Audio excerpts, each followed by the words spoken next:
Greetings and welcome to Office Hours. If you are new here and you want to learn a little bit more about what we do, head over to officehours.global. Our first hour, we answer your questions on media and digital productions of all kinds. And since it's a holiday, we're going to extend that for a second hour as well. And producers, so go ahead, submit your questions. And if you are watching the replay, you can submit your questions at any time at askofficehours.global. And speaking of questions, Alexander, let's get this party started. First question this morning is from John Fultz in Selinsgrove, Pennsylvania. My sister can't use her hands due to MS. Alexa can turn on her TV and select services, but it won't move the selector up, down, or left, right, and it won't press enter. I searched alternatives with no luck. Suggestions? Bill? Yeah, I'm surprised that I'm not surprised that a generic system like Alexa might not have the best accessibility things. Although I think modern computers, and I'm in the Mac ecosystem, so I know that Mac has a pretty substantial accessibility suite of utilities for people who have various disabilities. And I think that you could probably hook her up with something that would allow her to navigate via voice around the screen and click. I know I've been in contact or been at conventions with people who are pretty severely challenged in these areas. And by using these modern computers, they can really lead complete lives to the extent that their abilities allow them to get through their day-to-day. So I would look into getting off of something generic like Alexa and moving into something that's computer-based. And I'm sure Mac and PC and all the rest of them will have more of these accessibility options for your friend. Courtney? Yeah, if you do have a Fire Stick 4K, which you could plug into the TV, then you can just ask the A-Lady for a specific program. Controlling a mouse is pretty difficult because it takes a lot of control and voice control. By the time it processes the voice and starts the action, you need to stop it if it's close to the target, etc. Maybe a better thing for her, if she has the ability to just close her fingers, is what Alex is probably going to suggest, the Vision Pro, because that uses your eyes to select things. And I think there's an alternative to triggering a mouse click with your fingers together. I think you can use some type of long stare or some other means of pressing. That might be a better alternative. But with the Alexa person, you can just say, play this program or play that program or tune to channel 5. And if you have the CEC controls turned on the television set, then the Fire Stick can then send the controls to the TV to tune to that channel, or it will bring up that streaming channel if you have free TV streaming over your Fire Stick. And Alex? I think I agree with what was just said. I would I don't know if I don't know if the Vision Pro would work for this thing. I think it'd be hard to put on and get ready to go and everything else. But I think that what you want to do is, depending on what the TV is take over the controller. That's just oftentimes that's a communication that can be taken over by a lot of accessibility devices. And so that's where you want to probably get into it. Apple probably I would research the Apple TV a little bit. Like, I don't really interact with my TV. I interact with my Apple TV. My TV is just a monitor. So you may want to look at that. Apple spent a lot of effort, an incredible amount of effort on accessibility, probably more than any other company in the world. And so so there's a lot of things that are available that you may want to research inside of their ecosystem. But even, I'm sure that there's off-the-shelf ecosystems that will interact with your TV, that will watch your controller, or you just tell it what controller you have, and they're able to control the TV directly. And they probably are even accessible via Alexa or other things like that. Next question. Paul Wall, who's from Austin, Texas, asks, how do you avoid blurry photos on fast-moving objects and people with your iPhone and Android phone? DJ. A blurry photo is caused by a couple different things.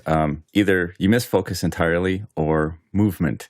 And let's just assume that you got the focus done correctly, then what happens is you get movement. Either if the subject is moving in still photography, we call that motion blur, or if the camera moves, we call that camera shake. And a lot of it is technique. You see a lot of people with their phones taking pictures, their hands way up front. You want to bring your elbows in close to your body and support your camera to eliminate any camera shake.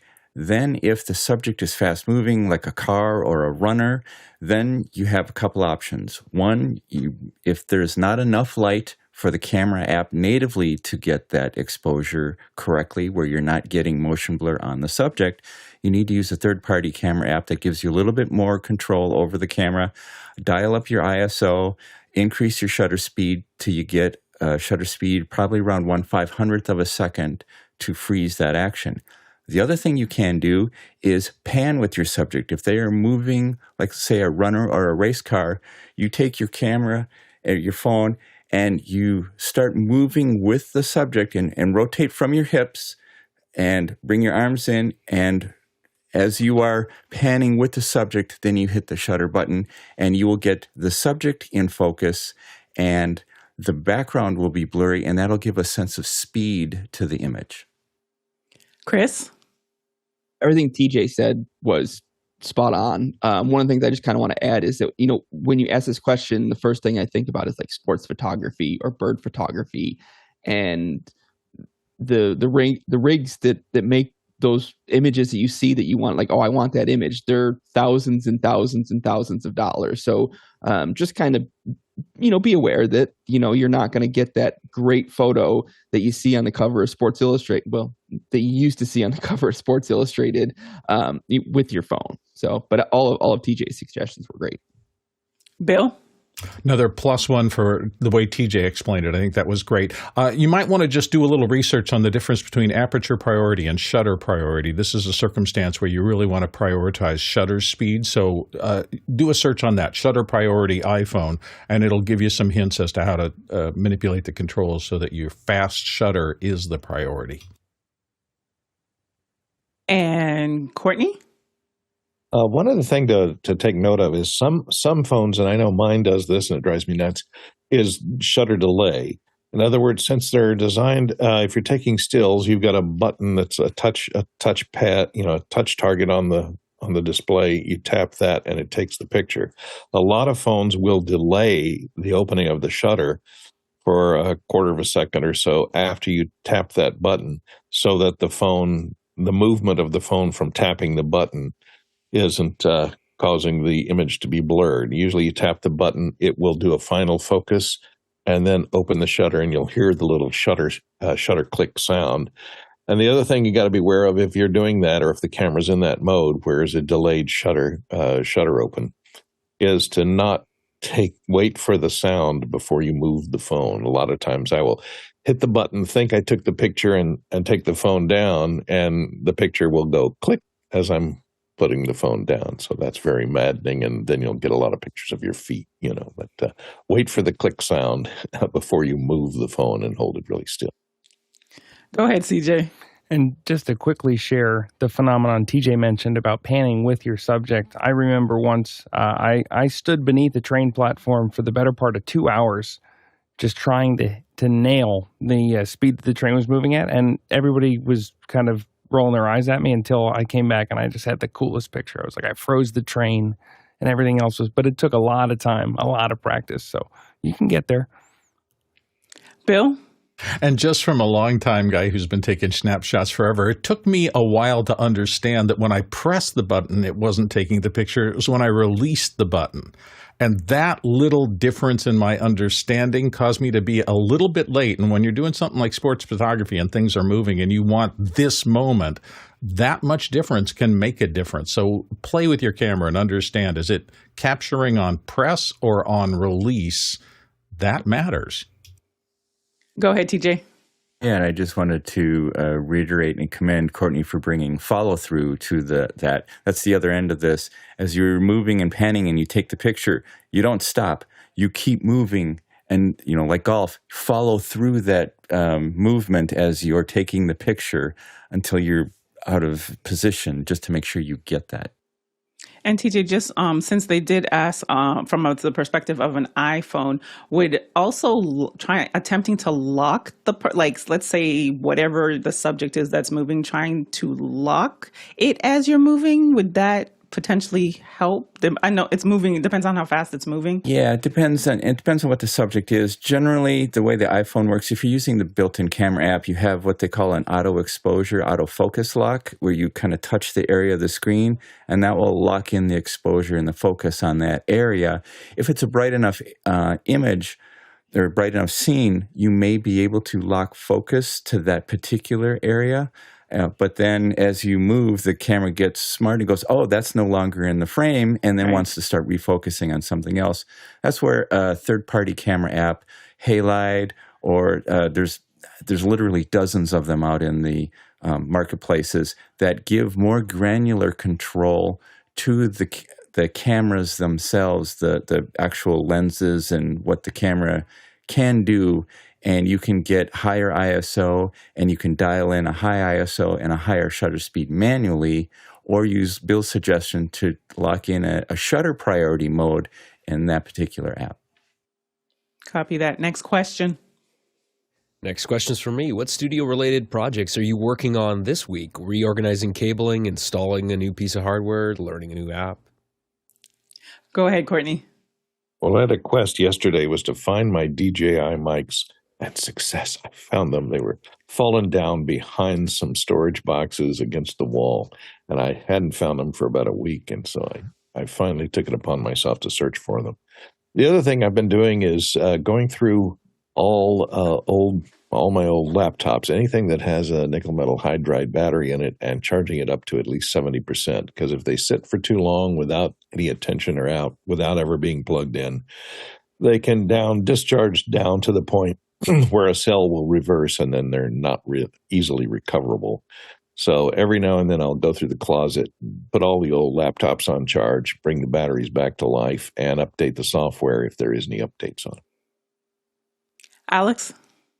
Yeah, I have a little trip this week, so I won't do a ton of stuff. But over the weekend, I've been I have a lot of screens, and there's basically I identified 3 different missions for these screens, and so I've been redefining my.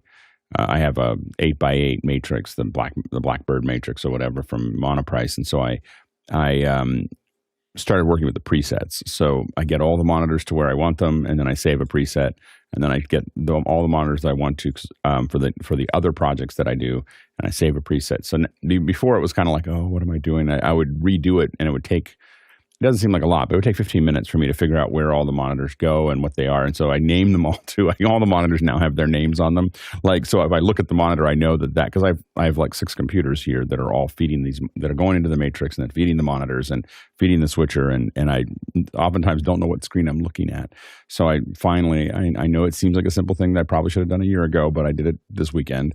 And I just got into Keynote and just wrote, made a Keynote stack of all the names of all the monitors, and then exported them out as JPEGs and threw them all in as desktops, so that now I know what I'm looking at in that process. And and now I just hit a button and they all switch to where they need to go when I'm getting ready for doing Michael Krasny's show or a presentation or this show. So that's been my big project for the weekend. I know it seems like a simple thing, but it took some head scratching to figure it out. Don't you feel so relieved now? Just it all works. It all works, and it's just and you're like, it's always those things like you're like, it took a couple hours, but I mean, there's been a lot of lost time not automated. Now my next step is really to automate the there's an RS-232 controller for my KVM, and there's an RS-232 controller for the Matrix. And so my next step is to start automating that. And I started talking to ChatGPT about what it would take for the Arduino to talk to each one of those at the same time based on commands, and it wrote me some code to try. So or at least to think about. So I'm kind of trying to get that all sorted out too. So I can just push a button that says I'm doing this, and it kind of moves everything around. So I'm going to keep on working on automation to try to make it a little bit faster. Nice. CJ? I feel like whether it's a studio or it's a travel kit, The tide comes in and the tide goes out. The tide has come in and I got to maximalist and I have more screens that I know what to do with and more stuff in the background. And I have a bigger bag than I'm used to. I'm trying to take this weekend and have the tide go back out. Right? How can I have the least amount of things on the desk, the least amount of things on the bag? So I'm taking a couple extra hours and hopefully minimizing.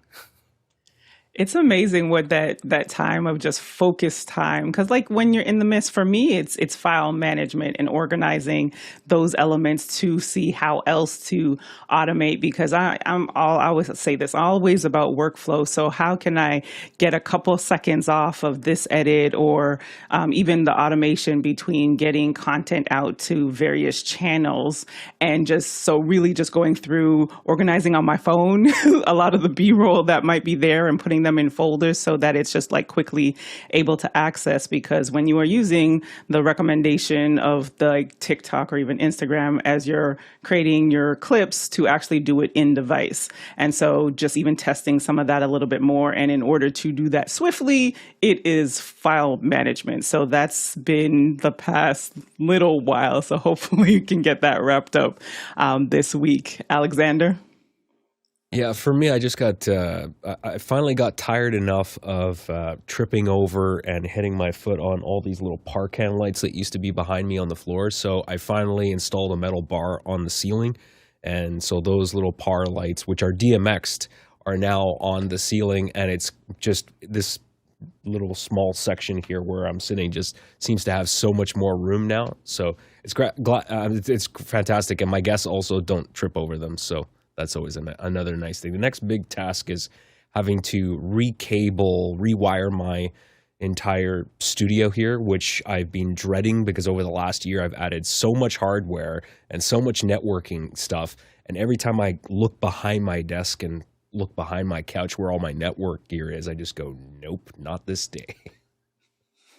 Save that for another day. Jason?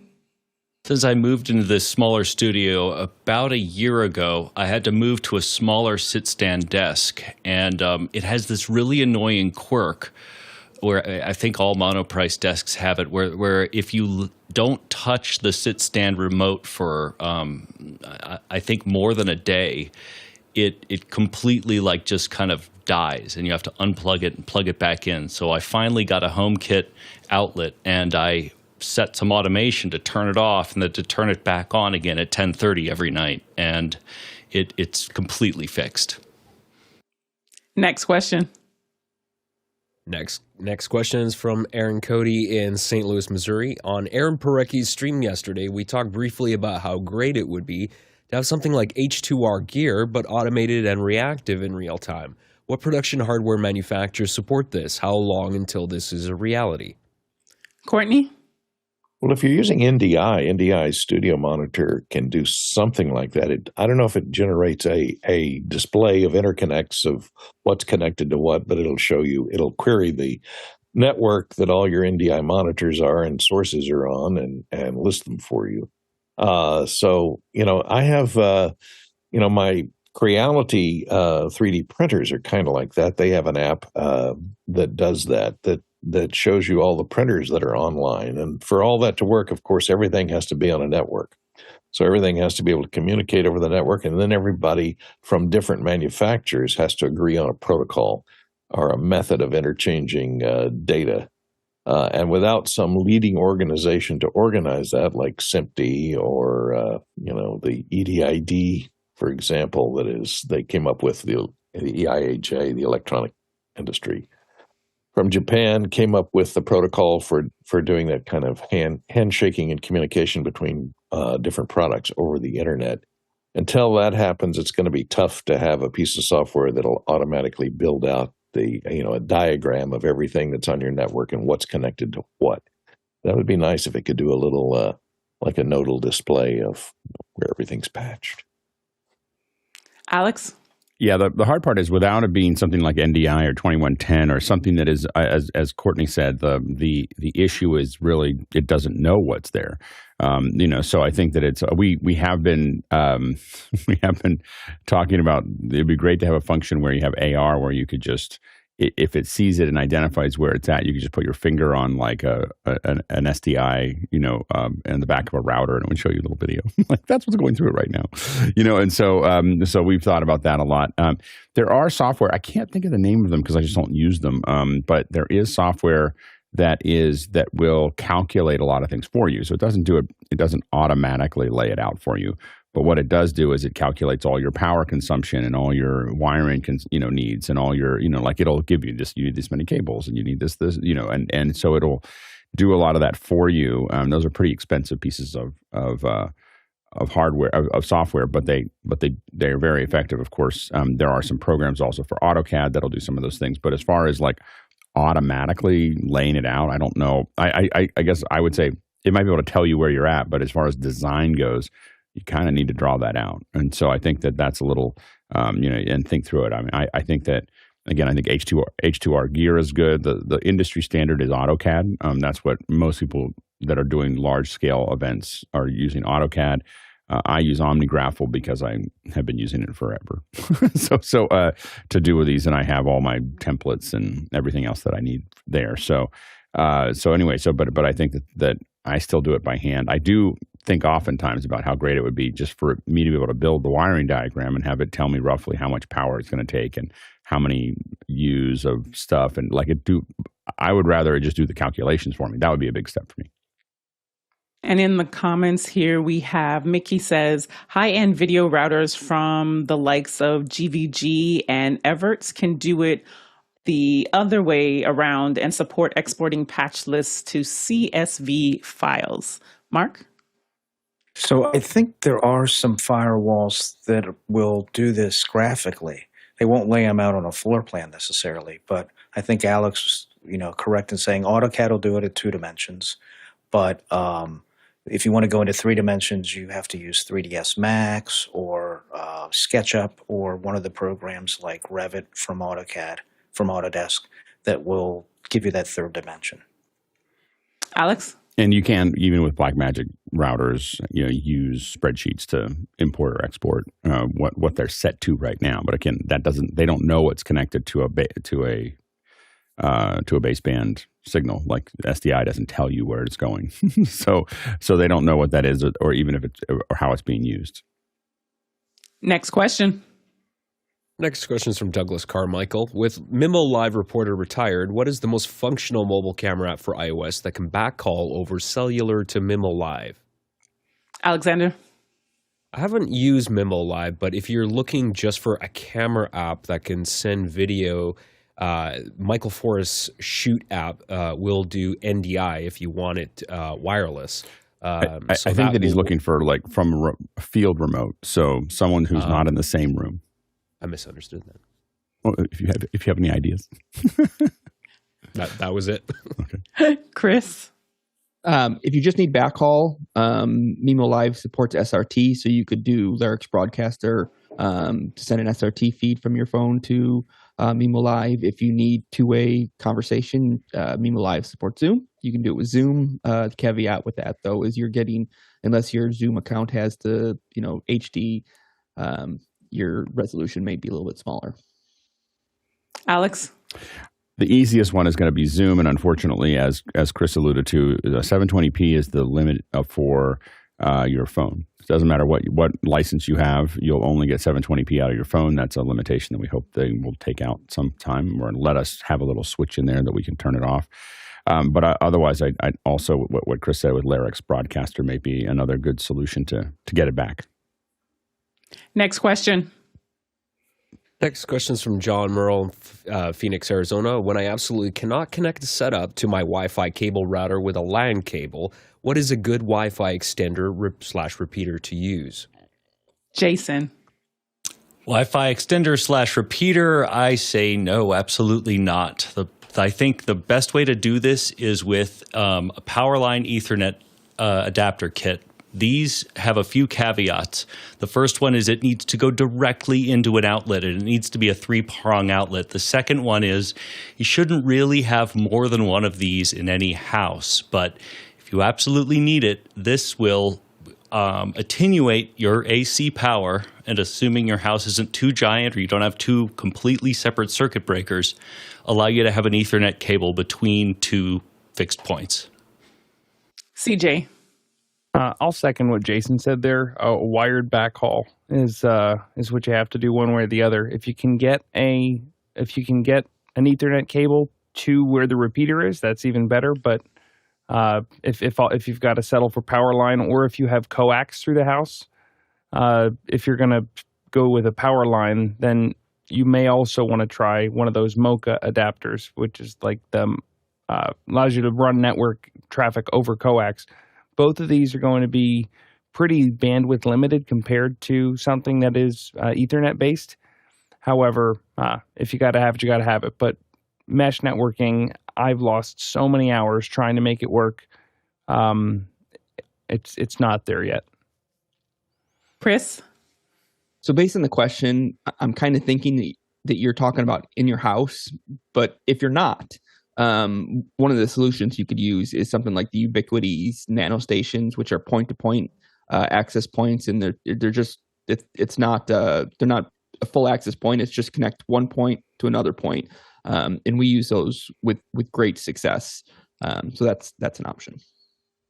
And John, if you are in the community chat, Mukana, you will see there's like plus 1,000, plus everyone is co-signing do not. So hopefully that helps. Next question.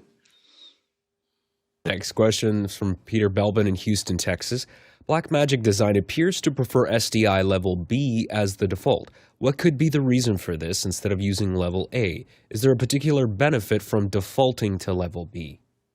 Alex? Blackmagic used level B because level A didn't exist when they created it. So they, the organization of that around level A just wasn't taking too long, and Blackmagic wanted to release hardware. So they released level B. This is specifically for 3G and how 3G is being managed. It's set to be because they were out first, and that's the default because it was there. They don't want to be not backwards compatible with their own hardware. I don't think they necessarily prefer it, but that level B is something that was something created that they moved forward with because the SDIA hadn't been created or hadn't been finalized when they put their hardware out, because they were really ahead of the curve there. I would recommend generally working in level A. There were some quirks about working in level A and camera control and lots of other things in the past, but I think that's been largely sorted out in the last 5 or 6 years. And so I think that level A is generally where you want to work. And the reason for that is if you're trying to pass it to somebody else who has a traditional pipeline, a satellite truck, and many other devices, they're not going to see level B if you're in 3G. So it's the only time it matters if you're doing 1080p 5994 in 3G is where this becomes a big issue. And Alex, what's the difference between the two levels? It's just a different way of sending the information. There's no difference in quality. There's no difference in. It's just that Blackmagic defined a way to send it, and because the industry hadn't gotten to it yet. So I believe SMPTE was a little behind in how they were defining it. It takes them a little bit longer because they want to make sure everybody's in the corral. But Blackmagic just moved on their own. And so that's in the same way that Blackmagic has moved on their own on 2110. They were waiting for everyone to get around to some stuff, and now they've moved on with their own formats, which has made some people in 2110 very upset. But even people that work inside the 2110 spec are in some ways happy that Blackmagic is kind of pushing the what they're doing forward. So anyway, and it was the whole design around it. So that oftentimes Blackmagic's able to move faster than many of the other folks because it's largely run around one person's opinion about how fast they should go. So it makes it a little easier for them to pivot.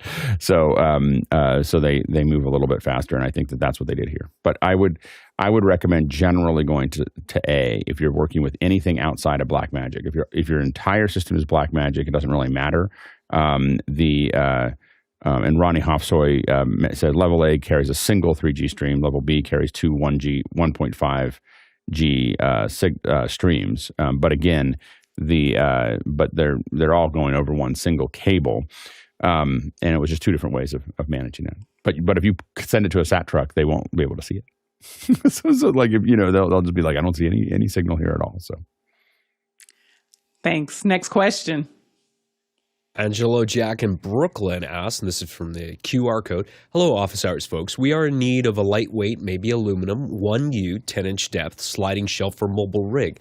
Does anyone on the panel know of a vendor or manufacturer who may make custom units at a reasonable price? Alexander? Well, I'm not sure why you would need custom units. If it's just a 1U shelf, you can get slide-out, shallow pull-out shelves for racks from many different manufacturers. I've purchased them from Middle Atlantic. Elcom is another company. They also make rack cabinets as well for hardware, and I'm sure there's plenty others as well. Alex? Yeah, the one that we've used probably the most often has been this Middle Atlantic one that is, I don't know what reasonable is for you, but this is a heavy-duty one that works really well and will carry a lot with it.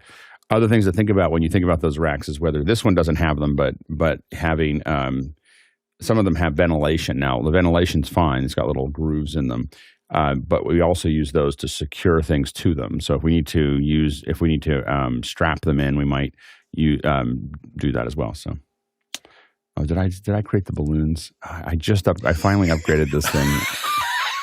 We were all like holding straight faces. I just did it over the weekend. I finally did it because ChatGPT wouldn't run on it, and I wanted to test the ChatGPT stuff on it. And so I finally was like, okay, well, it's only been a year since they announced it. I'll turn it on, and now I don't know.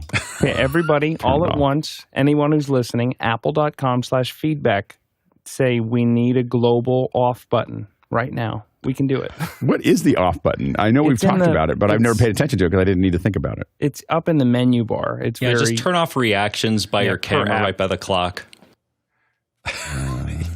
You probably actually have to hack it in machine code. Where's the reaction? CJ's throwing it if we can get CJ. No, it's okay. It's this little green video, or if you have a screen mirroring somewhere, it could show up as a purple icon, and then you go on it. But you need to do it on a per app basis. It's not a global. Well, okay. All right. There you go. Thanks, Alex. Next question. Next question is from Todd C. Reynolds in North Adams. What does it take to play back a DCP file exactly? If I'm given one, would it be huge and on a hard drive? And how do I get it to screen and audio? Thanks in advance for your explanations. Go ahead, Jason. Oh, yes, it will be huge and on a hard drive. And I've only ever seen this for movie theaters in an orange or yellow Pelican case. So, no, I have no idea how you play them outside of a movie theater. Alex? So this is a digital cinema package, and so what it is it typically comes on a hard drive. It doesn't have to. There's a protocol or a org called DCDC, which is designed to actually deliver these to remotely. ANC and I think Warner Brothers is working on getting that working, and there are some theaters that are already using that.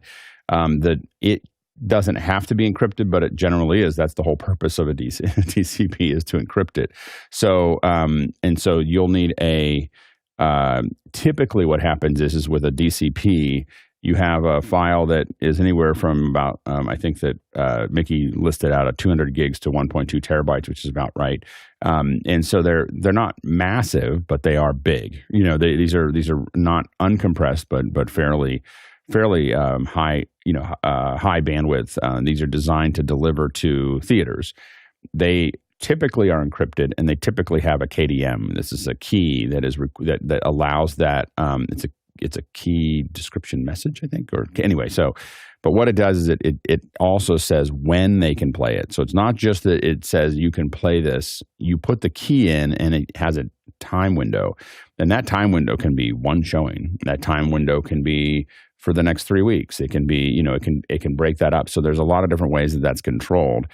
Typically, you're going to need a projector that is able to manage that. And so usually it's built into the projector itself when it's encrypted. And the reason for that is they don't want you to be able to unencrypt it and then play it out via SDI or HDMI or something else and record it. That's the whole point, is not to record the DCP. So it's usually built directly into the projector systems to make that actually possible. There are a couple exceptions to that. Now, if you're getting a DCP, I mean, it is something that you can it can be delivered to you without encryption if you're working with someone, but usually the question would come into, why would you do that? Like, why would you go through the trouble of making it a DCP if you're not going to encrypt it? Because there's lots of ways of playing back video if you don't put it in a DCP. So it really depends. But if you're thinking about having a venue, or if a venue's thinking about this, they really have to think about getting into the DCP system. That means getting the projectors that can manage it, and a bunch of other bits and pieces of that. But it's a licensing system, and it's not trivial to do, but definitely possible. It is. If you're doing it every day, all the time, it's a relatively straightforward process. You get kind of used to it. But we've definitely had events where it becomes a real stress point because you got to get a key, and the key isn't there, and people can't play it, and everybody's upset. Bill? Yeah, they're making it hard for a reason, and that's copy protection of incredibly valuable properties. I will say that some of the news groups or use groups I fiddle around with occasionally, particularly those around programs like VLC, which does not drag and drop play them, but the people who live in there are really interested in video delivery systems, and you can learn a lot about some of these aspects by hanging out in those places. It's still not an easy thing, and they'll never make it easy because there's a compelling economic reason not to make this easy. I think that's going to last for a long time. Next question. Next question is from Paul Wallace in Austin, Texas. At this pro women's basketball presser, there is an Insta360 link in front of Caitlin Clark. How would the WNBA have improved the audio and video at this post-game presser at the Indianapolis Fever game? And there's a YouTube link there. Go ahead, CJ. I took a look at this. I kind of feel bad. I'm not sure if they're holding SM58s or Beta 58s, but they've got a little Insta360 that's right in front of her, which eventually they scoot a little bit. But it looks like there's a DJI mic on the table as well. I mean, for one, maybe get a mic stand. I don't know. I feel bad. Chris? There's a lot going on here. And first of all, one of the things to note is the video, it comes from the Indy Star. So the video is just a reporter that is there holding up their phone recording it. That's why the video is shaky. That's why the audio is not great. You're just getting room audio. They shouldn't be holding. Why would you give professional athletes a mic to hold? Give them a stand. Let it just be in front of them. There's obviously the step and repeat, which I know Alex hates. But if you're going to use a step and repeat, make sure that it's big enough that it actually goes behind all the people that you're up there presenting. As far as the Insta360, I don't think that actually has anything to do with any of the players, because it starts in front of Caitlin Clark, and then about halfway through, the person who is just off screen, that's obviously sitting with that laptop, reaches and grabs it and pulls it away from her. So I think that there it is right there. Yeah. I think that Insta360 is for that media person who is probably communicating in a Zoom meeting with reporters who aren't there. And I'm guessing that camera is for him. Maybe it's the whole situation is pretty unprofessional for the WNBA. Bill? I think Chris is onto something. I caught the hand too coming in from the side of the frame to adjust it. And I see, that's the thing. You don't know who's recording anything in these kind of circumstances. It used to be once upon a time you didn't have a camera that was this small and this kind of stealthy, but it could be literally anybody in the room, from a local reporter to a national to whomever. And put it there. Nobody objected to it. So he's got a great close-up shot of Caitlin and her teammates that nobody else has. So good for him or her doing that. Courtney? Well, at a lot of these pressers, they'll have a press box there that'll distribute a common camera and audio to anybody who shows up. It'll give them video of a pool camera, in other words. I'm thinking what this link is, and you can see later in the video, it's facing out, and it may be used to get the the questions from the audience. So I'm thinking maybe they provide that in the pool video as a reverse shot of the audience for the people asking questions, so that they can steer it to whoever's asking the question. Because the people, the girls on the dais there are all sitting in a single spot, so you wouldn't necessarily, it wouldn't give you a very good shot with the camera that close to them. But I think it's to shoot the reverse. Alex? Yeah, this is what we're looking at here. So, and you can see that. Here, I'll go full screen here. So, obviously they should have had stands, for the microphones there. This is, and you typically would have routed this wire so that it doesn't hang out the front. So, and typically you'd have you'd put a skirt around this so that it could run and disappear behind it, to not have it run right in front of this. The step and repeat. I mean, step and repeat by itself is just an eyesore, but it's worse when it gets small like this, small logos, and it's worse when it doesn't, as Chris said, doesn't even get to the whole thing. It's just that, like, why would you do that anyway? So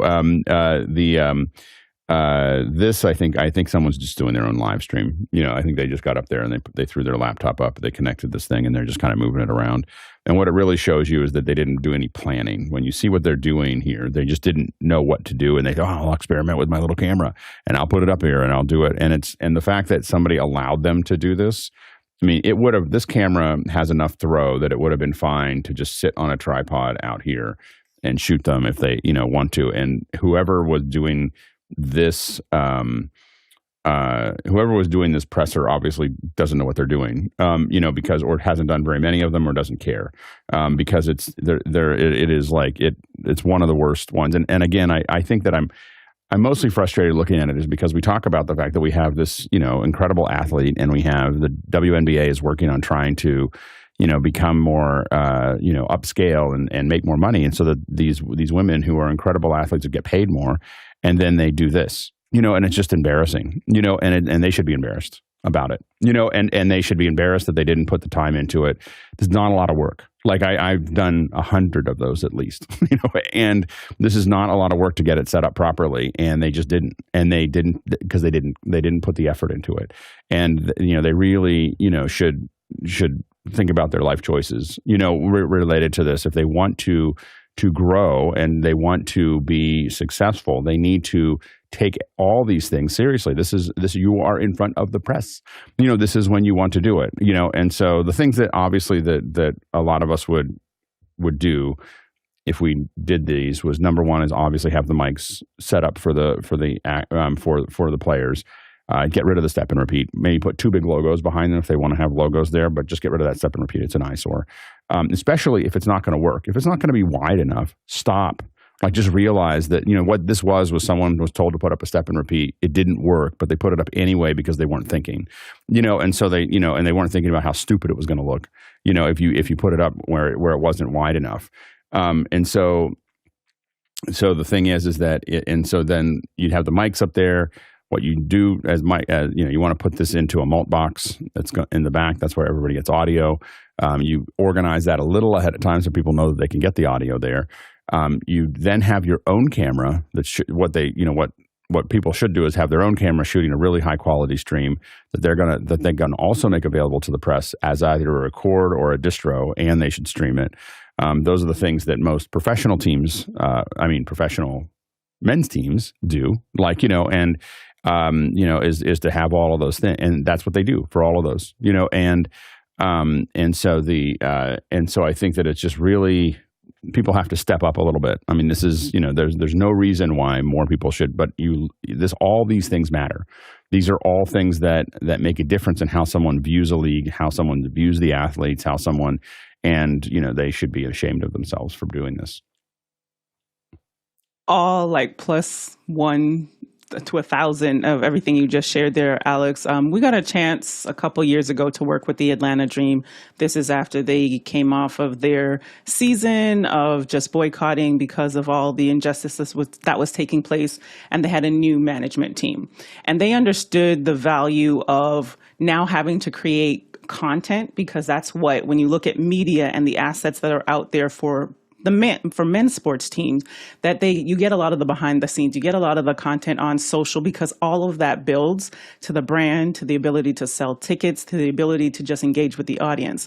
When you look at something like this, and I'm sharing this from a behind the scenes perspective, where a lot of these teams are underfunded in those areas. Like on the court, they're very much focused there, and there's a shift that's taken place. We've seen it over the past couple of years with all of these stars that came out of the college season. And now, to your point, Alex, that whomever set this up, they either weren't clearly they weren't ready, understanding what was taking place in the room. We can't say it's not like they didn't know, though, because they have a step and repeat of. I mean, they have seats that people are sitting in. Right. Like it's like they knew it was happening. Being something that you see right there is not something they do consistently, and having the support of people. So I'm not making an excuse for this person. Yeah. I'm saying the league overall is going through this accelerated level up on and they have to, because now people are paying attention, when before a lot of games weren't on TV, and this is what is now required, is what I'm saying from that perspective. Alexander? Everything that Alex said, 100%. It's really embarrassing, and it's difficult for us, that do production to look at this kind of stuff, because it's like it's not that hard to produce something that would look and sound significantly better for something like that, of just people sitting down at a table. But I just have to say that the cherry on top for me is the fact that at some point in that video, somebody walks into frame in front of everybody, grabs the camera, the Insta360, and moves it. It's like, oh my God. The fact that he was allowed to put it on the table with them is a lack of control of the space. Like that is like someone not saying, hey, you can't do that. Like, and all you had to do was walk up and go, hey, buddy, you can't do that. And he'd be like, oh, but this is what I'm going to do. And you're like, no, you need to move back there. That's where you sit. And that's how you do that. Not that I haven't done that before. Like, that's your place. This is their place. You need to go back there. And you tend to be pretty tight about it when you talk to press, because you give them an inch and they'll take a mile. And so you just kind of push them back really hard. Like, this is where you need to be. And you can be nice about it, but very firm. Like, this is where you're going, Chris? So I don't think that guy was press. I think that he was part of the organization, and he was the one running the press conference. And so bad decision process, bad decision process. Right. Yeah. But so a little inside baseball, the people responsible for this is what I do in college athletics. And this, in the college athletics world, this person would be called a sports information director or an athletics communication director, something like that. And in our field, they're being decimated because budgets are being slashed left and right, and they're the first ones to go. So if you think of college athletics as like a feeder for the NBA and the WNBA and so on and so forth, that's essentially what this position is too. And so what happens is that they are paying very little. The hours are terrible. And so people are leaving. Good people are leaving the profession. And so what that ends up happening is that people who aren't good, or people who are very inexperienced, are getting these opportunities to do these things. And that's trickling up. The WNBA, this isn't going to happen in the NBA, but the WNBA is, in terms of stature, is probably not that much more, maybe even a little less than high-end college men's basketball. And so what's happened is you have your people in these positions are just very inexperienced, because there's not enough people to do this kind of thing in the industry, and that's what you get. Yeah, and that's exactly what I was coming to tie a bow on that, Chris, is just saying that the need to have professionals, the need for the funding to go in all areas, so that the package, because at the end of the day, this is the package and the brand, to make sure that it is buttoned up, tightened up, so that we don't have things like this. Next question. Questions from Ash from Basking Ridge, New Jersey, and from the QR code. I'm about to sell my house and I would like to create a digital twin as a memory to preserve. Do I rent a Matterport and do it myself, or would Office Hours panel suggest a better option? Mark? So in my world, the digital twin starts with architecture. and it's built, passed on to a contractor, and then goes on to facility management, where you can go into a virtual model, click on all the assets, get the owner's manuals and things. That might be a bit much for what you're doing. I think you might just try Polycam if you have an iPhone, and then document the house before you move out. Alex? Yeah, the easiest version of this would be Polycam. It's a relatively inexpensive piece. It will take a little bit to get a whole. You may want to try to do the whole house. Depends on how big the house is, but you may have a hard time keeping it all together if you're doing it with just Polycam. It may not be structured completely. The way you'd like it to, because Polycam, if you get a little bit of shake, it can get off from where its registration is. But you may be able to do it. It also depends on the kind of house. If you have a house with a lot of shiny floors and everything else, Polycam will have more trouble with it than if it's more organic. So it just really depends on how the house is built. The Matterport will definitely give you something that if you want to remind yourself of how it was and you want to jump from place to place to place. The nice thing about the Matterport is that it's gonna digitize it. It's gonna build a 3D model. The 3D model is trash, but it's enough to hold on to things and hold on to the spheres that it's shooting. And so it's not like you'll have a real 3D model, but it is something that's relatively convenient. You just go from place to place to place, and it'll build a map for you, and you never have to think about it again. Unfortunately, you still need to use their hardware their software platform to keep on looking at it, because it's all tied together with their stuff. I don't know of any other way to take it out. I think if you only have one of them, I think you might be able to keep it up there for free. But it's not something you can just. There are ways to export as OBJs and everything else, but it comes out as not particularly useful. So that's something to think about there. On the higher end of things, you can get someone to come in and do LiDAR and take a bunch of photos and have photogrammetry, and someday be able to build something out with it. But that would be probably $4,000 or $5,000 for a house. So you just have to kind of think about how important that digital double is for you to have there. But I think that the Matterport is probably the most straightforward way for you to do it. You'd rent it for a day, take you probably 2 or 3 hours, and you'd have the whole house, and you'd be able to tour around. But again, you'd be on their platform, and you'd need to keep using it. I don't think that there's a great way to pull that stuff out in a way that you'd be able to. That would be super usable. Next question. Next question is from Eduardo Augustine in Panama. Which tool can help me route or reroute video feeds into an ATEM Mini Extreme ISO? I would like to set a mix between HDMI and SDI, and then determine to which input it will go for ATEM. Courtney? Well, there's a couple of different ways to go. He didn't say what type of ATEM Mini Extreme you have, the SDI version or the HDMI version. If you have the SDI version, then I'd suggest you get something like the 12 by 12 video hub from Blackmagic Design, which can take up to 12 inputs, and it frame synchronizes between those 12 inputs, so it gives you clean switching. You can, in a pinch, switch on air between different inputs there into any one of the outputs. So you could route the 12 outputs of that video hub into the 10 inputs on your Extreme, I think 10, and stay in the SDI version. Then to deal with your HDMI inputs, if you've got, let's say, a couple of cameras that only have HDMI out, or for example, if you have laptops that you want to get in, get you several of these decimators, MDHXs, which convert HDMI to SDI. And they will also frame rate convert. So if you have cameras that have odd frame rates, you can have them all come to a common frame rate, which you will switch between. Then it makes switching a little faster and a little cleaner with less latency once you get into that video hub and into the HDMI Extreme. Alex? Yeah, depending on which way you want to go. I mean, there are much less expensive HDMI to SDI that Blackmagic make. They're like $50 each, and they're not going to do the frame conversion, but they also have much lower latency. And because you have an Extreme, it's already going to do frame conversion when it hits it. So if it's any normal frame rate, it'll do the conversion for you. So for less money, you can have just an HDMI to SDI or SDI to HDMI to. And they're little boxes, and again, I think they're like $48 or something like that in the United States, at least, to do that. So I would probably go with those converters, whichever direction you need to go. If you don't know which direction, or if you think you might want to change it, Blackmagic also makes bi-directional versions of those. So you'd have bi-directional, and those are kind of designed to be able to send both camera control as well as signals back and forth as needed. Next question. Next question's from Zach Stallsmith in Chautauqua, New York.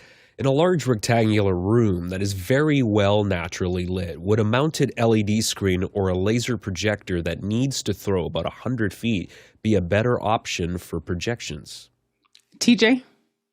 Deck doesn't say whether this is a one-time event or a standard installation that will be used over and over. If the room itself is going to be used and during the day and there's a lot of light coming into the room, I'm going to say an LED screen is the better option here. Years ago, a THX technician was in a movie theater and pointed to the screen and asked what that screen color was. And that correct answer is black. Nothing will get darker than that screen. So any ambient light will destroy the picture. And then if we're talking 100 feet throw, you're going to need to get into something like commercial projectors like Barco or Christie that's going to be able to pump out enough horsepower in addition to being able to overcome the ambient light. So in my opinion, an LED would be the better choice. Bill? 100% LED. We talk in audio about how distance logarithmically affects the amount of sound that reaches someplace. So a microphone at distance is far, far, far less sensitive.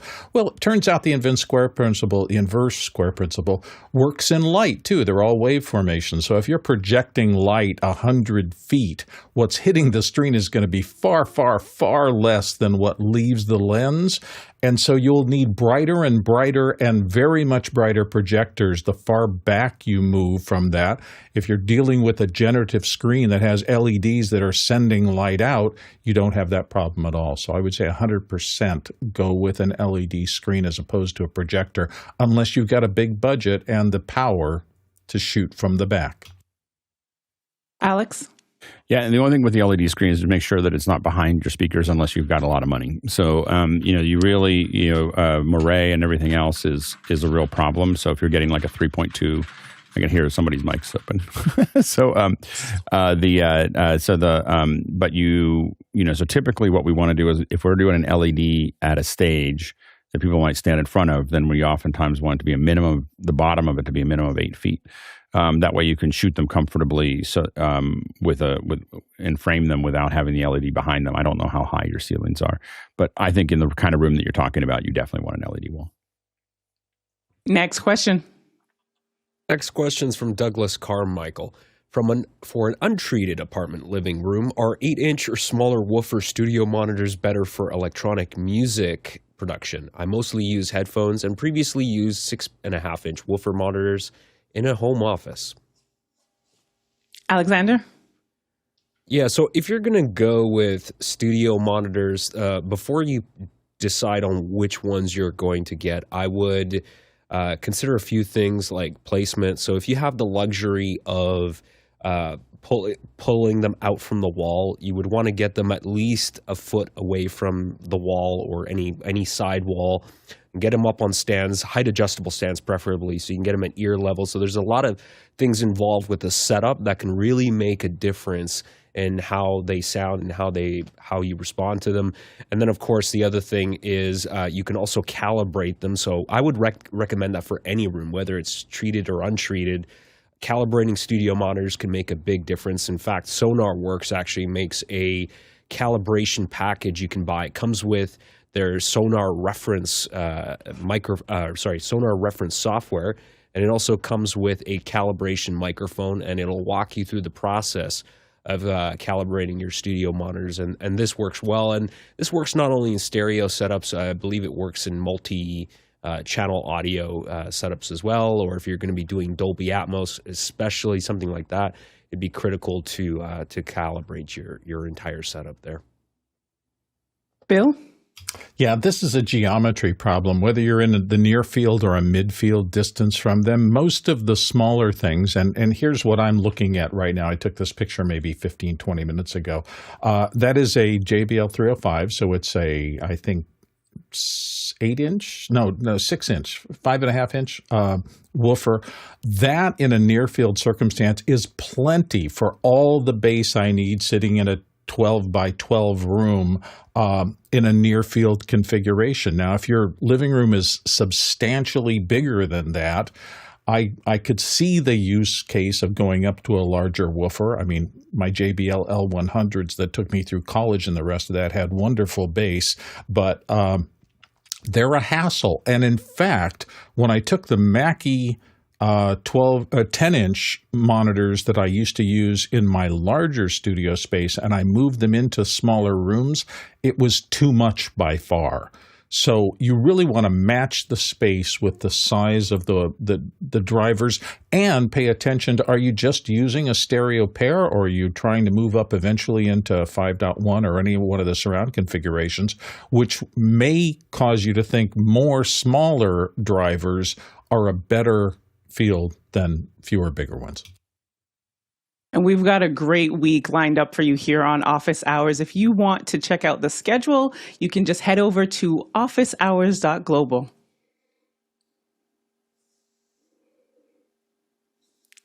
And we've got some questions that we've got to wrap up for this our holiday in the U.S. So if we don't get a chance to get to your question today, be sure to go to askofficehours.global and you can ask your questions 24/7. And let's continue with you, Jason. Well, my immediate thought is, what do you mean by better for electronic music production? Are you talking about not annoying your neighbors? In which case, please treat the room like you will just annoy your neighbors. If your main concern is the better sound, then calibrate the woofers. Courtney? Yeah, everything's been said, and I was going to bring up the neighbors issue too. You said apartment living, and you got to remember, the bigger the woofer, the further that low frequency travels, and low frequencies travel between walls, especially in apartments, really well. And if you're composing music, you're writing music, or you're practicing music where you're playing the same song over and over and over again, that will break your lease. So be careful about that, because sound pollution, there's usually things in each lease that says you're not allowed to play music above a certain level at certain times, etc. And low frequencies can travel, so the smaller the woofer, the better in that case if you do want to listen to it on speakers. But stay with the headphones and keep your lease. Alexander?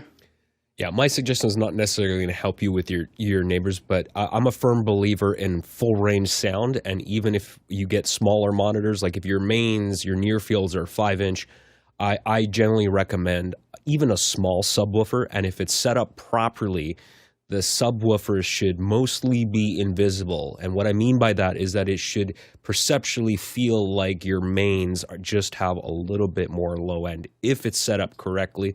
So I'll just leave it at that. Next question. Next question is from JJ McKenna in San Rafael, California. What are some viable small form factor mechanical camera sliders for low weight vehicle installation, not an electronic gimbal? Chris? So I don't know anything about this, but I just happened to see a video on this last night. I saw it, and this question. This is the Move Max. I don't know. It looks pretty neat. From it's just a little suction cup, and it looks like it's got a little spring loaded stabilizer on it. Small, lightweight. I'm not sure if this is what you're looking for, but I saw this in a video last night and thought that looks pretty cool. Alex?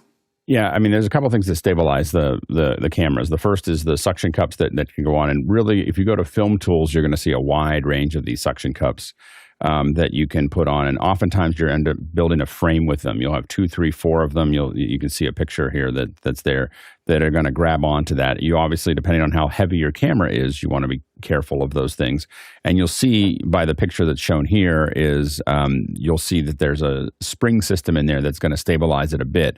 It's not going to be the same as a full-on gimbal, but it is going to help knock out some of those things. And so either you, and it depends on what you want to do. If you stabilize the camera against the car, it means the car will move a little bit in under the camera because the car is bouncing around, the camera's trying to stabilize itself. That may not be what you want. You might want to have the car, if you want to have the car have a feeling of movement, then that is what you want. If you want it to feel like the camera is part of the car, you're building a really hard frame using suction cups and sticking them out. And you'll see, I mean, you can put them all down the 4, 5, 6 of these suction cups to really hang on to the car. And then the car will always be exactly framed and the rest of the world around it will bounce around. So it just depends on the kind of effect that you're looking for. People will also put stands and use Steadicam arms. Those are other things that can be used to make to stabilize those things. So those are a couple different options, especially if you're trying to manage Z-axis. Bill? Vis-a-vis Chris's picture, which is gorgeous. They did a great job of product photography, but I didn't see any safety cables in it. That's just not going to fly for me. You're never going to mount anything on a car without at least a second tether point, because if not, you're going to lose it. And Courtney? And the problem you got to deal with if you're mounting on a vehicle is something that doesn't have electronic, motorized gimbals, in other words, that can automatically stabilize the image. You're going to deal with wind. If you're driving that car 30 miles an hour, you got a 30-mile-an-hour wind hitting any kind of mechanical that Mm-hmm. only uses mechanical stabilization is going to get blown around a little bit. So you may be better off with just maybe a shock absorber like the things that Alex was showing, but not necessarily a stabilizer that will stabilize your horizon, for example, or your vertical bumps, etc. And just use electronic stabilization to pull the bumps out later in post. That might, or if it has it built into the camera, like the GoPros do. Next question. David Brady in New York City asks, I've got a project coming up that involves a ceiling projection, roughly 20 by 20 foot room. Should this be approached with edge blended with skewed projectors, or is there something available with a hemispheric lens? And that's from the QR code. Alex? You could possibly use a hemispheric lens. So there are 180-degree lenses for projectors, and they're primarily used for this kind of dome. There's a whole world. I didn't even know that this existed, but there is a whole world of dome projection, and we actually used it for a wedding with Nick Jushishin. I was trying to reach out to him to see what lens he was actually using, but basically you build a dome. We had one at a wedding where we had a 16 by 16 dome, and we have this projector in the middle of the dome, not quite in the middle, but up front, and then we rotate it and align it with the dome itself. People could sit and watch basically a 360 image that did that. And so the problem is that I don't think that your geometry is a dome. It's a flat space. So you would need if you did a hemispherical projection, you would need to then warp it to get it into that position, which I think would create a lot of problems. I think that you may find that if you are trying to put it on the ceiling, you may find that you'd be surprised at how much you can do with corner pinning or keystoning.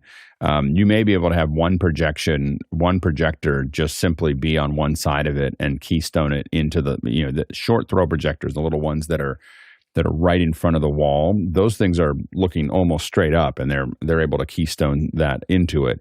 It's often not perfect because you're keystoning, but a lot of them do a pretty good job of doing that. So on a relatively good projector, you should be able to keystone pretty heavily and make that correction for it. Now, you may want to have two of them on either side. Then what you're going to need to do is align them, and so you're going to need to put a grid up, and then you have to have projectors that are capable of being aligned at that level of accuracy.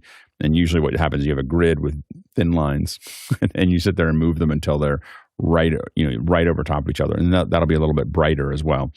So those are probably a couple. I don't know if I would need to edge blend them, as I would before I edge blended two projectors. I would overlap them and have them keystone to the ceiling, especially if you have hard corners. Next question.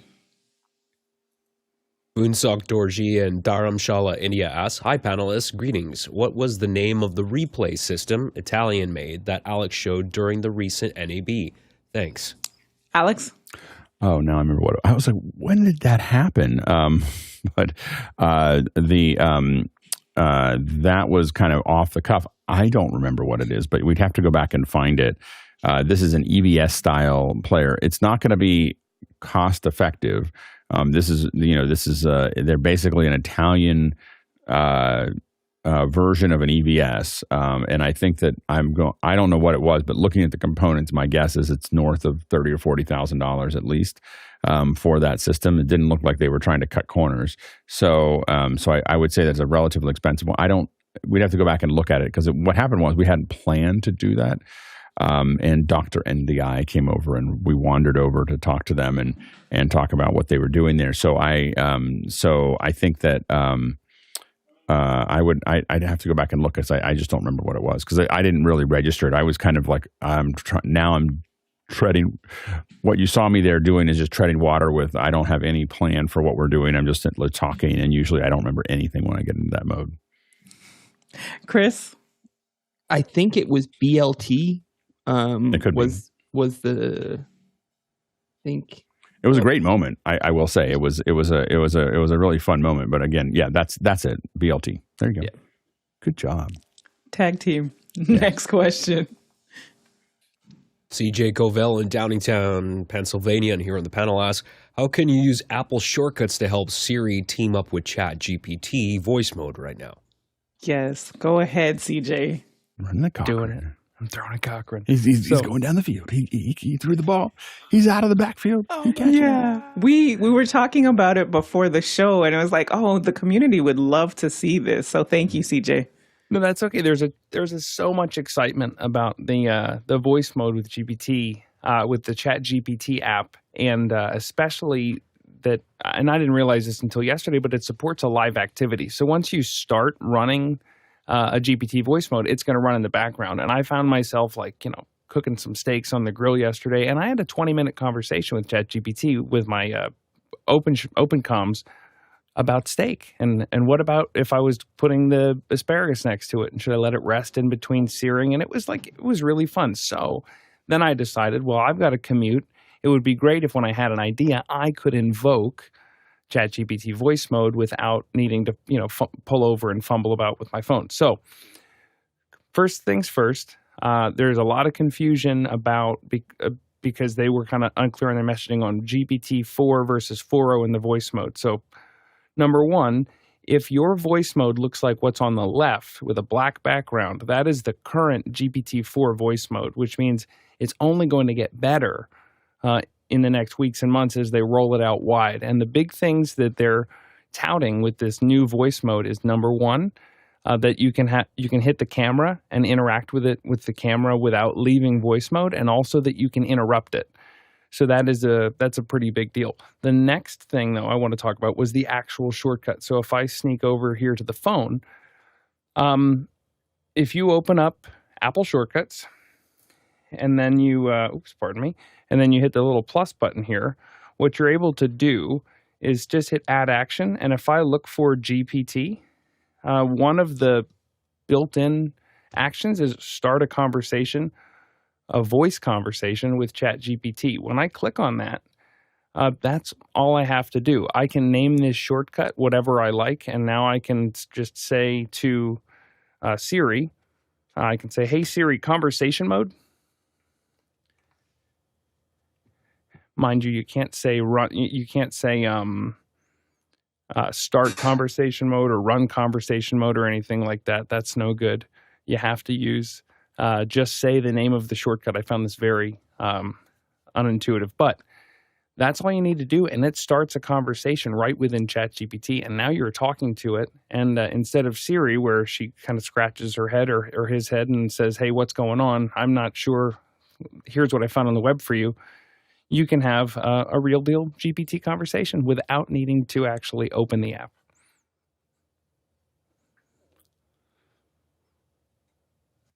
Awesome. Thanks, CJ. Jason? Yeah, and there's one little bonus. That's what I use that fifth button for on the iPhone 15. I hold it and I use it to trigger conversation mode. So 2 hacks right there, Alex. I will say, if you're not using ChatGPT conversation mode, it's pretty. I was walking yesterday and I started asking it. I was testing it to see what will it do with this and this and this. And so I started asking about green screen keying, and it was talking about chroma key. And I said, well, can you do that with a linear key? And then it started explaining the linear key. And then I said, well, how do you do an unspill operation? And it'll say. And then I put some stuff into our chat that you can refer to later. And I looked at what it put in, and it was just and I said, well, how would you do this inside of a inside of DaVinci Resolve, and it literally said, add this node from this menu, do this thing, do the, and it literally just it gave me all the instructions step by step on which node to add, how to connect them. You'll have 3 things that come out of this, and then you're going to connect it to this. And it's still, I mean, I don't know whether at the beginning of something incredible or we're in the golden age right now before it all starts feeding itself. But I will say that it sure is a lot of fun. CJ? The last thing that I wanted to throw in, and I think what's really powerful, is that not only can you converse with it, but then later, everything, your entire exchange is documented. So if I would like to go back and say, man, we were talking about, cooking something on a grill versus sous vide, I can literally go to my conversation and there is everything we talked about. And that is so powerful as you're brainstorming. I mean, But just remember, it's writing it all down. So if you're cooking steak, it's a good idea. If you're cooking meth, it's a bad idea. Like, don't start asking it how to do that. I'm just saying, it might tell you, but then there's a whole it's written it all down. I'm just saying. And you're right on that, CJ, because then you're able to go in, and if there was a part of the conversation and you're like, well, no, you had an even better idea, you can go back and edit that, and then it will start that whole other thread within that with your optimized comments to it. Bill? It just reminds me of the great Nat Stevens, who was my program director at KOY Radio back in the early days of my career, said, Bill, just understand as you go into the radio business, you're going to be the definition of insanity. You're going to be a guy in a room all by himself talking out loud all day long. And more, as this stuff gets so prevalent and so powerful, I just see a whole bunch of us walking around talking out loud all day longs to no one. And so I'm looking for a patent for some kind of an indicator on your head when you are immersed inside this conversation with the GPT systems, that you're not actually ignoring everybody, you're getting useful work done, and you're not one of these nuts just wandering around talking to yourself all day. I think it's an interesting change in social behavior dynamics that is approaching us real fast now. Next question. From the QR code, Bill in Seattle asks, how do you respond to people, clients, colleagues, contacts that say, I'm not technical? CJ? I always try to refocus the conversation on what's the mission that we're trying to achieve, and also that the role of this technology is not to complicate your life. It's to simplify your life, or whatever the task that you're trying to achieve is. So if you find yourself intimidated or frustrated, or something is causing more pain than it is causing help, then maybe consider something else. But I always try to refocus and say the purpose of this technology is to make your life less complicated, not more. Jason?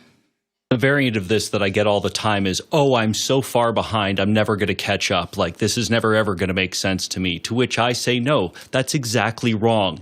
It's never been a better time because the two keep moving towards each other. These things continue to be more and more user accessible, not less. So you don't have to learn all the junk that came before it. You have to learn what is necessary and relevant for you. So no, I wholeheartedly reject it. And most of the time they kind of nod their head and go, oh yeah, okay. Courtney? Yeah, if they tell me that they're not technical, I say, well, you hired the right guy because I am technical.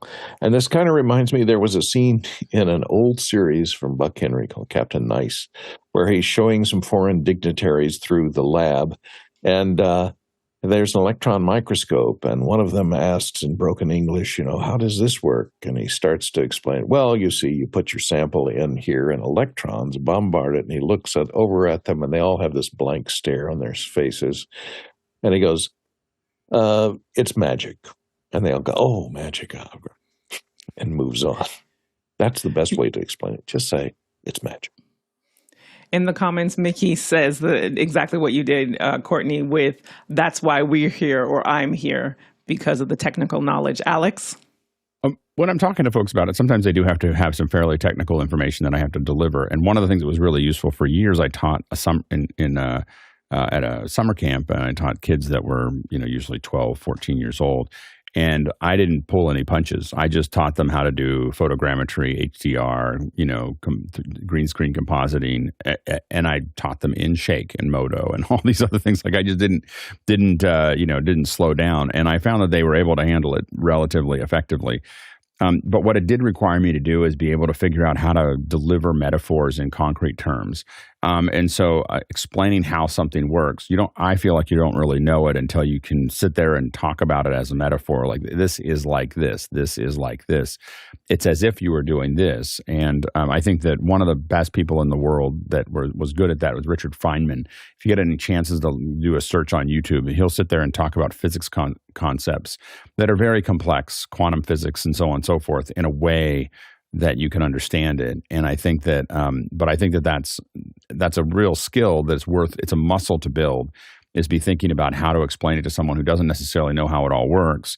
And then the other thing is, if I'm working with someone all the time, I'm constantly talking about like, hey, look at this, and this is why this is important, and this is what it is, and you're educating them around those things, because as you educate them on those things, especially if you're doing higher level work than a lot of your competitors, educating your client on what makes yours different, makes it harder and harder for somebody else that's working at a lower level and sometimes a lower price to get in, because the client now knows what you're doing, knows why it makes a difference, and wants everybody to do it that way, and they don't necessarily know how to do it that way. And so that's also an advantage. So always look at the opportunity to do that. But I think that they're not going to be able to sit down and start cutting the show, but the more they understand about it, the easier that conversation happens. And I use that it's kind of a constant part of conversation, is how do I explain those things? And I get better at it over time. And this show allows me to get better at it too, of trying to explain those things. Next question. Next question is from Paul Walhus in Austin, Texas. Discuss the insanely great power Stream solar device. It's mind-blowing. Courtney? Well, I don't know how great it is, but it's certainly insane. This is a device that hooks up to solar panels and a lithium-ion battery and manages the charging of the batteries and the delivery of power into a circuit that connects back into your home. You'll see that in this little diagram there, it's sending it back into an outlet in the wall. This is probably why it's only available in Germany, because I don't think it would ever pass code in the United States. Sending electricity back into an outlet in your home is very dangerous. And, because a lot of those outlets aren't wired to carry very much current.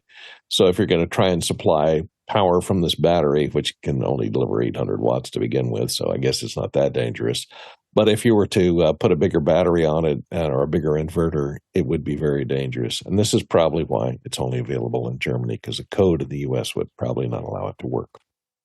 Alex? And the other thing is, if you want to save money, what you do, like I'm in the process of, I have some solar panels, but they were in that like package that I don't really see anything. It just goes back to PG&E, and they say that I've saved some money. And it's kind of, it's all kind of mystical. It was put in before I got here. And so what I did is I identified the two things that generate the most amount of energy in my house is my office and my pool pump. And so what I'm doing is I'm taking those off the grid. So I'm not taking the whole house off the grid. I'm simply, within the next, couple months, I'll take those things off of my power. I'll be powering them with solar and batteries, and I'll figure out how to do that. That will probably cut my energy bill in half. And that's going to save me a lot more money. And I don't have to I don't have to do something dangerous like this, and I don't have to negotiate with my power company. I can simply take the things that are the highest draw in my house off the system and supply them. And there you go. And then just coming in from the comments here, James says, if you want solar, buy equipment from one of the companies that pro installers use. Outback Power, Xantrax, Morningstar, or Magnum. Next question. Next question is from Brian Carney from Wheaton, Illinois, and from the QR code. Do you think we'll ever experience another Steve Jobs in our lifetime? CJ. It's really tough when you think about Steve Jobs. You think about not only him as an individual, but also the time that that he came up in, and the circumstances that allowed him to start Apple and to be ousted and to come back. I don't think we can say anybody is we're going to have another or we're going to have a next. I think we see entrepreneurial spirit all the time. I think we see innovation and ingenuity, but it's really tough to say that any one person that we're going to see another. And there's no doubt that he made a tremendous impact on our world. And I guess I wouldn't reduce it to saying that there could be another. So I guess my answer is no. But not just because of Steve, because of people. Alex? Yeah, I think there's a lot of people that have Steve-like attributes. So I think that there are. I think that I did a fireside chat with Emery Wells. I think Emery Wells is one of those people. Like, paying, his attention to detail and his focus on what those things look like. I think that, I know this will sound because we all know him, but I think Andy Carluccio is another person like that. That he's just getting started, and he is. His ability to understand what he's doing is pretty profound. And I think that, but I think that, and Colleen Henry in some ways. So that's what the fireside chats are kind of like around, is those kinds of folks. But I think that there are people that you remember when the Steve Jobs that we remember was in his 40s. Like, it's not like he was 23 years old and doing that. And there was a lot of time in between where he wasn't that way. Like, that he was crazy and he did a lot of things and he ran people into the ground and he did a lot of, things that didn't work. And by the time he had gotten back to Apple, he had developed a new level of focus and a new process and a new way that he did things. And so there's still a path that needs to happen there for a lot of people to get to that level. So I think that that's something to also kind of keep in mind. But I think that it's the attention to detail and the unwillingness to compromise what you want to do. Understand that you may not have everything you want from the day one, but also be able to say, well, this isn't quite right, and we're going to make it that way. Is something that I think there are a variety of people that have been able to pull that out of things. And then there's a lot of people that make decisions just based on business, and that sometimes works really well.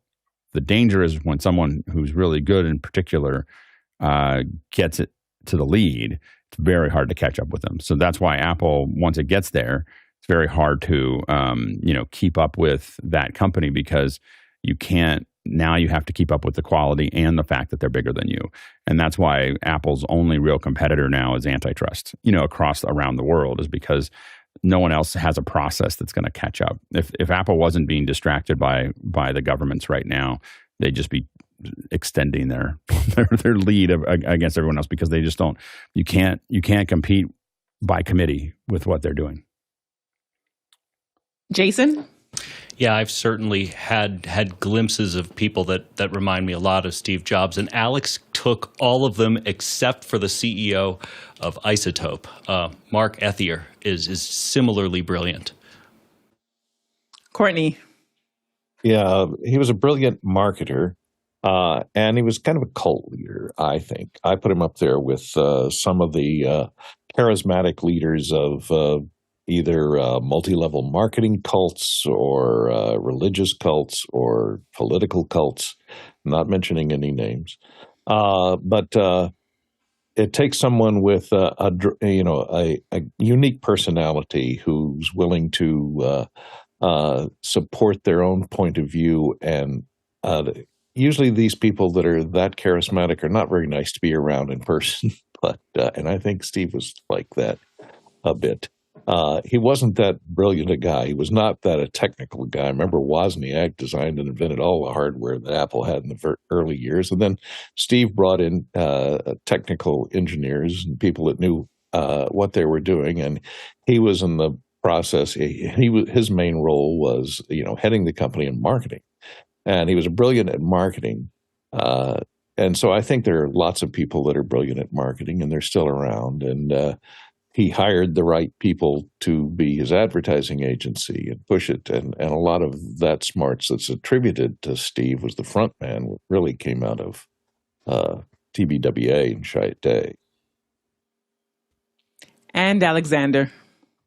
Yeah, I mean, I certainly hope we'll see other people that have the best aspects and attributes of Steve Jobs' personality. I mean, I don't think you have to be a very technical person or an engineer to run a company well, which he clearly wasn't. And, you know, the thing that made him a visionary was the ability to make good decisions and to surround himself with people that filled those gaps where he didn't know anything about how to make hardware and that kind of stuff. And as far as design is concerned. So, and I think you got to have taste to have good design as well. So that also helps. But, you know, I don't want to see people with, there are a lot of aspects of Steve Jobs' personality. I mean, I've read the Walter Isaacson biography. I mean, the many personal aspects of him and how he treated other people that are just truly awful. So I think if you just look at the best aspects of his personality, what he accomplished, if somebody else had that, I think that would be fantastic. And I'm sure we'll see that again.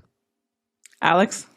Yeah, I think a certain level of certainty is something that comes with, you know, that forces it down. I will say that, you know, regardless of whether we all agree with his politics or not, Elon Musk is getting a lot done, you know, like and bringing a lot of things to the world at a pretty high rate. So we want to look at, you know, that's a, you know, he's probably done more for, you know, environmental causes than many other government programs, just by creating cars that people want to use and creating you know, ways to generating that, ways to store it, ways to do those kinds of things. And so I think that it's so I think that, you know, we want to, you know, that they have a vision and they're able to execute on that. But I do think that Steve Jobs created a culture within Apple that was very, you know, focused. You know, I think that there's a level of focus that I've had the opportunity to work in a lot of different companies as a contractor, and I will say that what I've heard is that there's a level of focus there at Apple that is much higher than most other companies as far as what happens in meetings and what happens and how they focus on their products and where they come from on those products. And I think that there's an impatience with paying attention to anything other than the goal that really makes folks like Steve Jobs hard to be around, is because he's focused on this thing that he's creating, and you're either in the light or out of the light. You know, and so if you're out of the light, he treats you pretty roughly. If you're in the light, he pays a lot of attention to you, and it just depends on whether you're. And I have actually, with Steve Jobs, been in the light and out of the light, and so I can tell you that from personal experience, I know exactly what that feels like. So anyway, Bill? So one of the CEOs that I used to work with, and I had a little bit of a personal relationship, once said to me, you know, leadership is a weird thing. And he said, I've come to the point in my career where I'm really defining it very simply. Leadership is the ability to leverage results through the efforts of others. And on that playing field alone, Steve Jobs was an exceptional leader. He didn't do a lot of the stuff. I agree with Courtney. He didn't do a lot of the stuff, but he managed to build this environment where people wanted to excel in order to achieve a vision. And so that CEO, by that CEO standards, he was a pretty extraordinary leader. And coming in from the community, Ronnie says yes, Vic says to be determined, Paul says yes, and also asks, will there ever be another was? So, Paul, you'll have to ask that question on the next one, because that's the end of today's show. And thank you so much to our producers for all of your questions, the commentary taking place in Mukana, and of course to our panelists. Thank you for sharing your insights, your stories, your demos today, and of course our back-end team, for without which this show would not be possible each and every day. So thank you. And our Taluk traversal, we've gone 49,000 miles, 79,000 kilometers. That is 387 million bananas for scale. That's a lot of bananas. For the schedule for the rest of the week, you can head over to officehours.global, and we will see you next time. Bye. Oh, what a happy Memorial Day to everyone. Absolutely. Hats off to all the veterans out there. Indeed. All righty. see everybody. Thank you. Enjoy your cookouts out there. Got fried bananas today. Yes, if you have a grease fire because you're boiling a turkey. Smother it. Smother it. Yeah, smother it. too. Don't add Throw water. Water on it. Smother it. That's the last word. Bye, y'all. Nice seeing you, Mark, TJ, Chris, CJ. See ya. Bye-bye.